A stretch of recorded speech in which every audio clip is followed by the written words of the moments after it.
Hey guys, welcome back to the channel. In this video, we'll be solving another easier problem which is called power mod power. Let's go through this. We'll be learning about power module. So far, we have only heard of Python's powers. Now we will be witnessing them.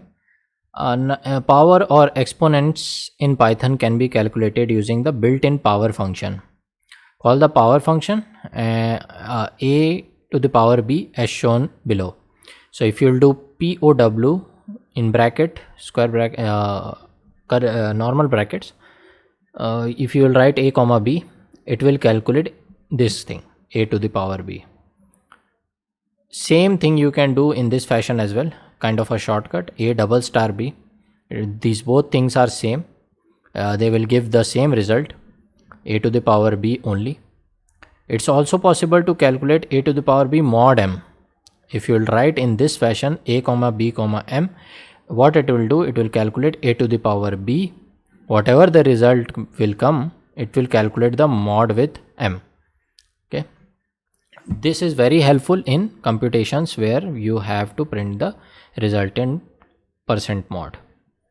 Okay, if you want to calculate mod of some number, then after performing the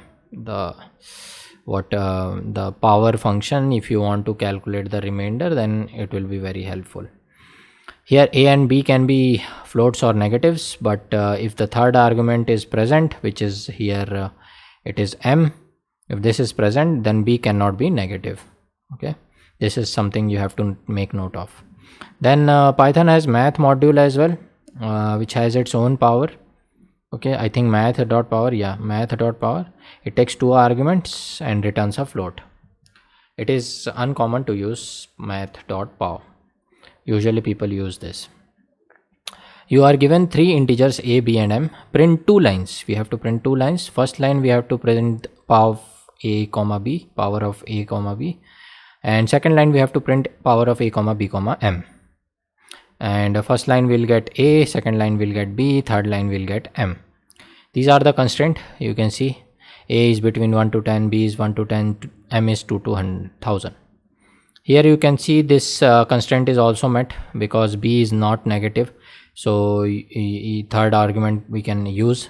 Okay, and they can be float as well. You can see between 1 and 10, and it could be negative, but they can't be negative if you are using third argument. So again, simple one, you just have to perform the operation. So let's do this. First I'll take the input a is equals int input braces. Same thing I'll do it in next line. This will be b and this will be c.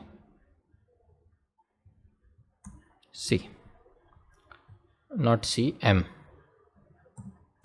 So first we have to print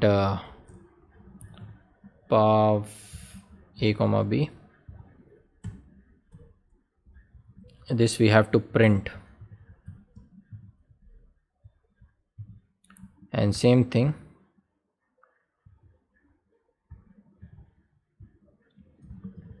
we have to do with argument m, right? Let's do it.